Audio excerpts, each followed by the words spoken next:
자, 시사 매거진 제주. 자, 토요일 이 시간에 교계 현안들을 다루고 있습니다.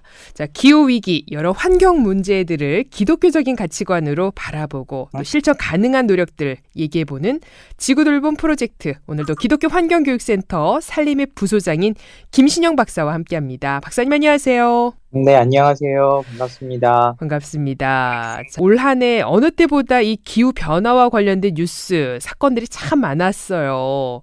뭐 네, 우리나라뿐만 아니라 다른 나라들에도 사고가 많은 것으로 알고 있는데, 뭐 우리나라 같은 경우는 뭐 강남 한복판이 물에 잠기기도 했고, 또 파키스탄의 큰 홍수로 많은 인명 피해를 입었잖아요. 제가 네, 듣기로는 또 미국 뉴욕 북부 지역의 한파 폭설로 인해서 굉장히 많은 사상자들이 발생하고 있다고 하던데, 자, 이런 부정적인 소식 말고도 좋은 소식이 있었는지도 궁금합니다. 어떻습니까?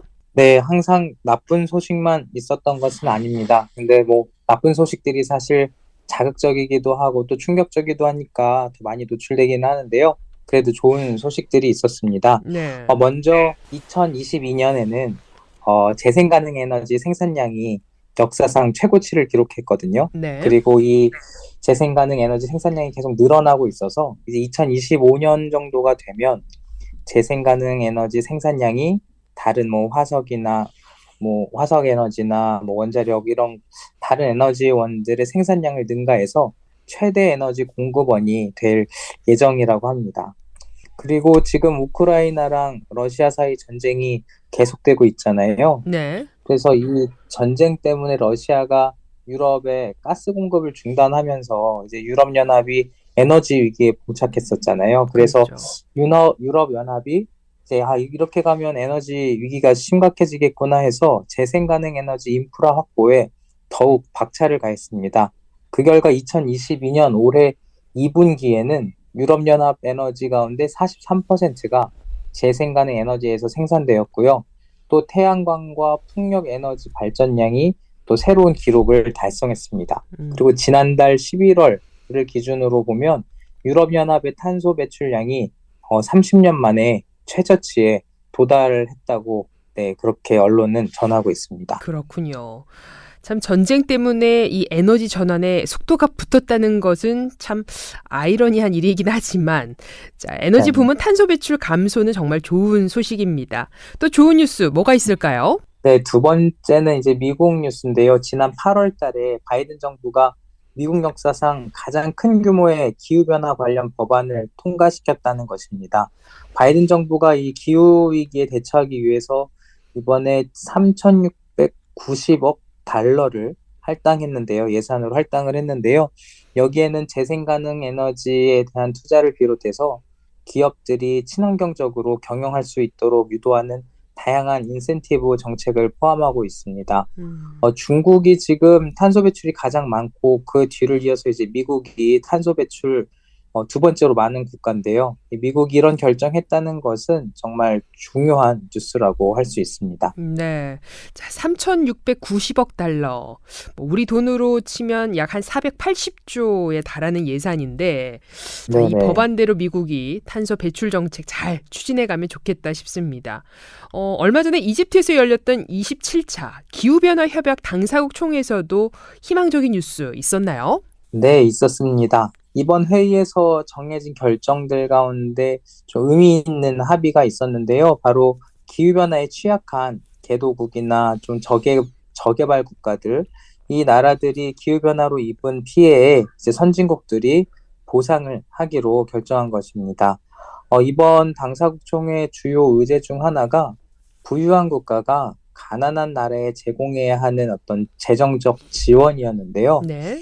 왜냐하면 이 개도국이나 저개발 국가 같은 경우는 기후변화에 대한 기여도가 상대적으로 적지만 기후변화로 인한 피해가 좀 많이 크게 나타나기 때문이거든요. 네. 예를 들어서 그 파키스탄은 전 세계 탄소 배출량의 0.8%를 차지하는데 기후변화의 그 피해를 크게 입고 있잖아요. 얼마 음. 전에 그 대홍수 때도 한 2천 명이 넘는 사망자가 발생하고 이재민은 수백만 명이 발생하고 또 도시와 기반 시설들이 다 정말 파괴가 되었는데 그래서 이번 당사국총회에서는 기후변화에 좀 특히나 취약한 그런 나라들이 폭풍이나 홍수, 가뭄 같은 기후변화의 피해를 입었을 경우에 선진국이 즉각적으로 비용을 부담하도록 하기 위해서 이제 기금을 설립하기로 합의했습니다. 그렇군요. 정확한 액수나 뭐 이런 거는 아직 내년에 정하기로 했는데요. 음. 아무튼 이렇게 선진국이 좀 추상적인 것이 아니라 즉각적으로 이렇게 뭔가 보상하기로 합의했다는 것은 굉장히 큰 진전이라고 볼 수 있습니다. 네. 자, 이 재난의 피해도 문제지만 이 재난 이후에 이 복구할 경제력이 없는 경우에는 이 자연재해가 더 큰 사회적 재난으로도 이어질 수 있다는 점에서 자, 이번 합의는 정말 의미가 있다라는 생각이 듭니다. 네, 한편에서는 이번 당사국 총회에서 좀 돈 이야기만 오고 갔다고 이렇게 비판하기도 하는데요. 네. 저는 반대로 이 돈 이야기가 구체적으로 오고 가는 게 기후변화의 피해자와 가해자를 구분하고 또 이에 대한 책임을 묻고 따질 수 있기 때문에 이렇게 돈 이야기를 좀 구체적으로 국제 무대에서 좀 하는 것이 저는 중요하다고 봅니다. 그래요. 자, 지금 이제 국제적으로 의미 있는 세 가지 변화 말씀해 주셨습니다. 그렇다면 우리나라는 자, 이런 흐름에 또 잘 참여하고 있는지도 궁금해요. 네, 결론적으로 안타깝게도 우리나라는 이런 국제적인 흐름에 좀 역행하고 있다고 볼 수 있는데요. 먼저 세계적으로 재생 가능 에너지를 확대하는 추세가 있다고 말씀드렸잖아요. 네. 근데 우리나라는 이제 2030년까지 재생 가능 에너지 비중을 30.2%로 확대하겠다라고 원래는 잡고 있었는데 그걸 21.5%로 네, 좀 축소했습니다. 음. 그리고 또 재생에너지 의무 공급 비율도 이제 하향을 했고, 태양광 발전 사업자들에게 가던 지원도 축소하기로 했고, 또 태양광 사업 협동조합 인센티브 제도도 이제 폐지하게 될 예정입니다. 이렇게 재생 가능 에너지 관련 예산과 지원 정책을 축소하게 되면 앞으로 우리나라 기업들이 사용하는 에너지의 100%를 재생 가능 에너지로 이제 하겠다라고 하는 R200 그 달성도 어려워질 것이고 또 이제 시민들이나 뭐 마을 단위에서 생산하고 있는 재생 가능 에너지 사업들도 점점 어려워질 것으로 보입니다. 네. 지금 일회용품 규제도 하고 있습니다만 좀 생각보다 느슨한 것 같기도 해요.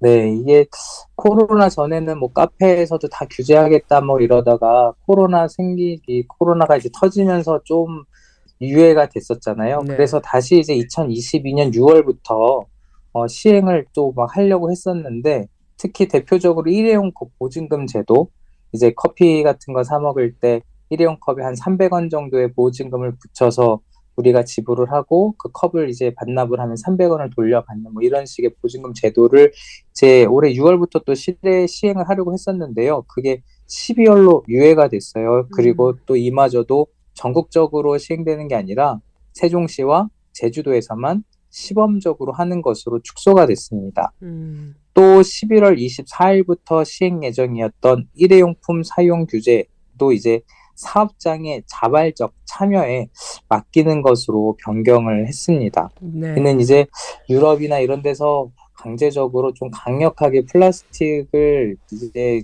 규제하고 또 플라스틱 제로 운동을 하는 그런 흐름에 역행하는 것으로 볼 수 있습니다. 네. 지금 제주에서도 이 일회용품 규제가 시작이 됐는데 지금 굉장히 반발도 크거든요. 뭐 이걸 이제 시행하는 이제 업체 선정부터 그리고 하는 네네. 방식도 여러 가지로 지금 현재 시스템이 제대로 따라오지 않은 상황에서 무조건 강행하다 보니까 네네. 논란도 좀 있습니다만 이 일회용품 규제는 조금 더 촘촘히 정책들을 좀 시행을 해야 되는 거 네. 아닌가 그런 생각도 듭니다. 자, 어쨌든 네네. 자, 이 마지막으로 교계에서 일어나고 있는 변화에 대해서도 좀 말씀해 주시죠. 네, 코로나 이후로 올해 이제 보면 환경 문제에 대한 교회 관심이 굉장히 많아지고 있는데요. 아무래도 이 코로나 이제 유행 초기에 야생동물의 서식지 감소 때문에 서식지가 감소하면서 다양한 바이러스가 인간에게 전해질 가능성이 높아졌다는 이런 이야기가 많이 알려져서 그런 것 같습니다. 음. 어쨌든 그 교회에서 기후변화 대응을 위한 실천 방안이 무엇이냐 이런 질문들을 하는 경우도 굉장히 많아지고 있고요. 또 교회에서 환경부서를 만들거나 환경교육 프로그램 여는 경우도 많아지고 있습니다. 대표적으로 이제 이런 걸 잘하는 교회들이 매년 녹색교회로 선정되기도 하고 있고요. 또 예를 들면 기독교 환경교육센터 산림에서는 환경 선교사 과정 혹은 뭐 온라인 그린스쿨 이런 프로그램을 통해서 교회 안에 있는 환경 전문가들을 양성하는 그러한 일도 하고 있습니다. 또 교단 차원에서도 진보교단이나 보수교단이나 할 것 없이 기후위기에 대한 관심이 예전보다 늘어나고 있는데요. 그럼에도 불구하고 이 전통적인 기독교 신앙 또 전통적인 예배 형식 속에 오늘날 기후위기의 현실과 또 신앙적 책임에 대한 내용이 좀 깊이 배어들지 못하고 있는 그런 한계가 있는 것 같습니다. 그래서 앞으로는 이 교회가 복음의 관점에서 그리고 하나님 나라의 관점에서 기후위기를 어떻게 이야기할 수 있을지 목회자뿐 아니라 청장년들 그리고 어린이들까지 함께 공감할 수 있는 그런 기독교 환경교육 프로그램을 좀 더 발전시키면 좋을 것 같습니다. 그래요. 자, 새해에는 조금 더 적극적으로 이 환경 교육에 나서주길 기대해 보면서 지구돌봄 프로젝트 오늘은 여기까지 듣도록 하겠습니다. 감사하고요. 우리는 또 새해에 또 만나 뵙도록 하겠습니다. 고맙습니다. 네, 감사합니다. 네, 지금까지 기독교 환경교육센터 산림의 부소장인 김신영 박사였습니다.